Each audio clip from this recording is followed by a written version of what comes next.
everyone. I look a lot better than I did last night.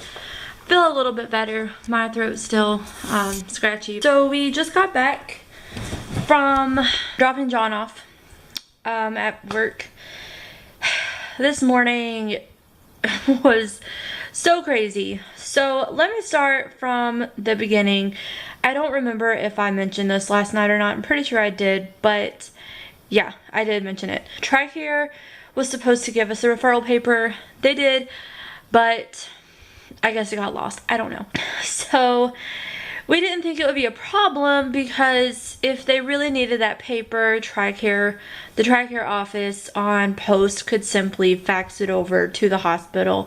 Whatever. That was our understanding based off of our time in the States and how a doctor's office works. Well, clearly I won't say we because I'm just putting the blame on myself.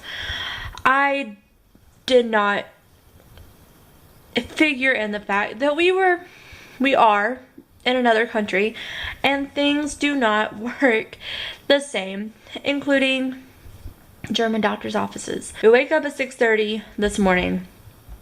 I get the kids ready. I realize we're out of cereal.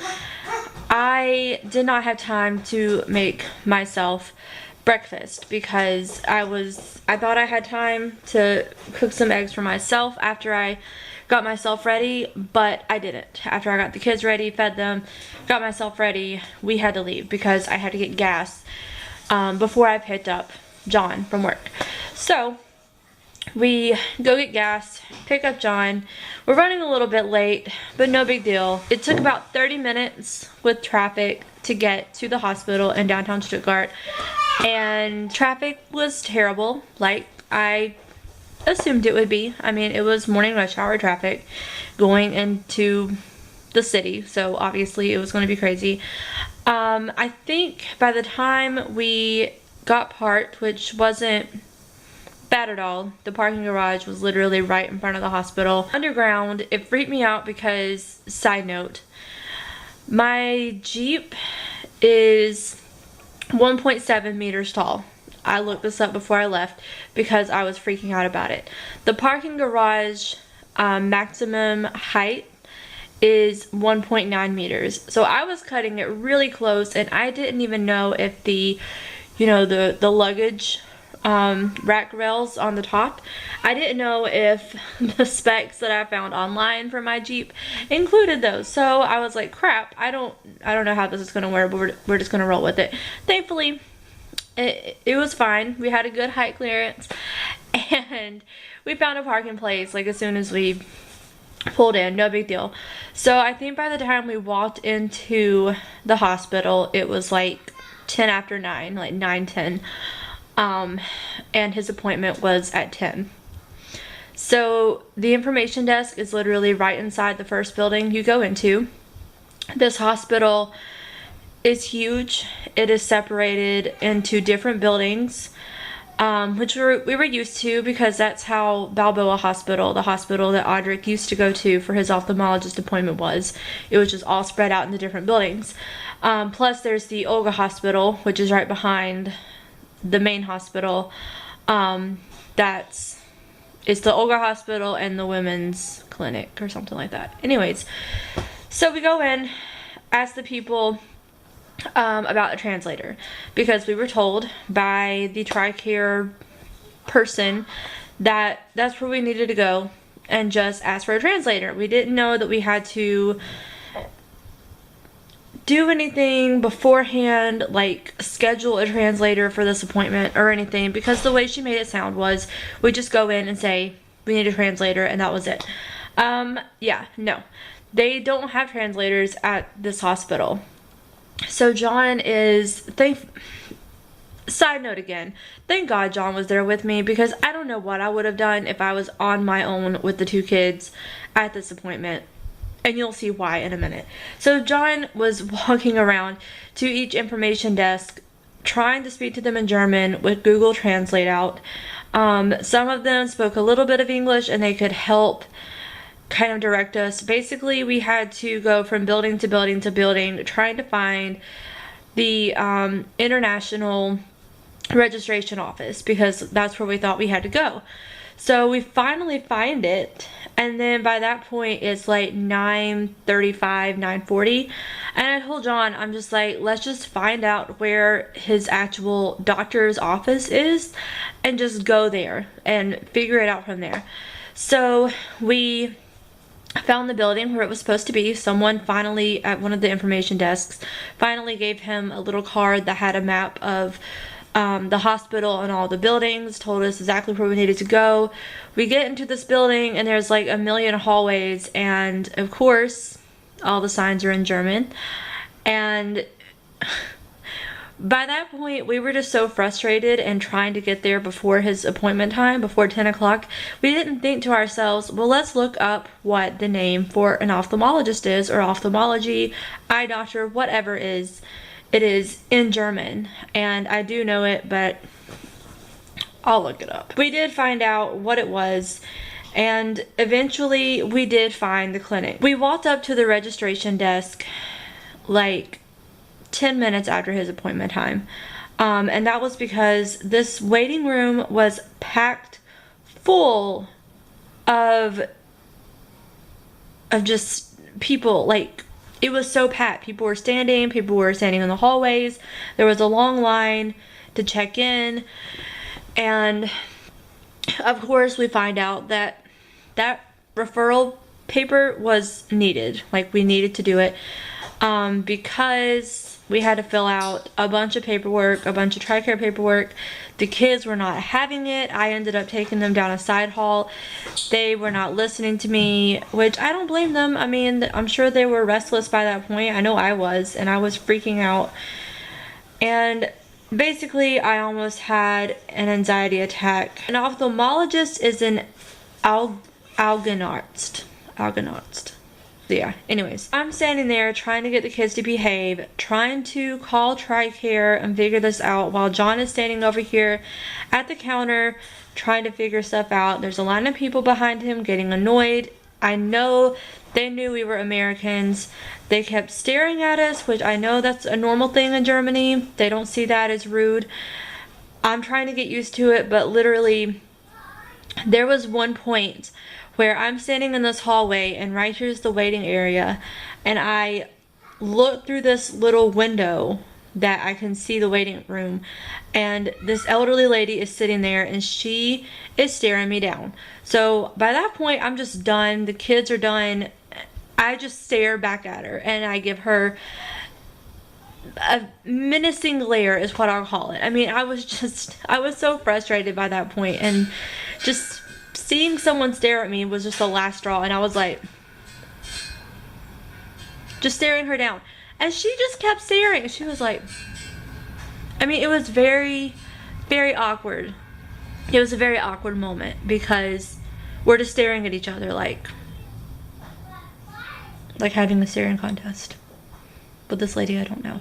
Anyways, so I'm standing there about to start crying, literally, in the hallway, and this lady walks out and she says, "Thompson?" And I'm like, "Yeah."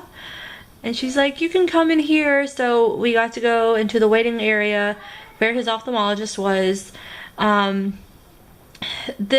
Let me just say, this was an hour and a half after doing paperwork, finding the office, doing all of this stuff later. So this was 11:30 by the time he was seen by the ophthalmologist, and we didn't get out of there until like 12:30. While we were waiting, I found a military family, and I honestly just wanted to run up and hug them. I didn't know who they were, but after just being in that state of being so uncomfortable and being in an unfamiliar place and just about to have a mental breakdown, knowing that someone there spoke perfect English, was from America, they're about to go to Savannah, Georgia to be stationed, they're leaving, it was still great to just sit there and decompress and talk to these people. His ophthalmologist was amazing.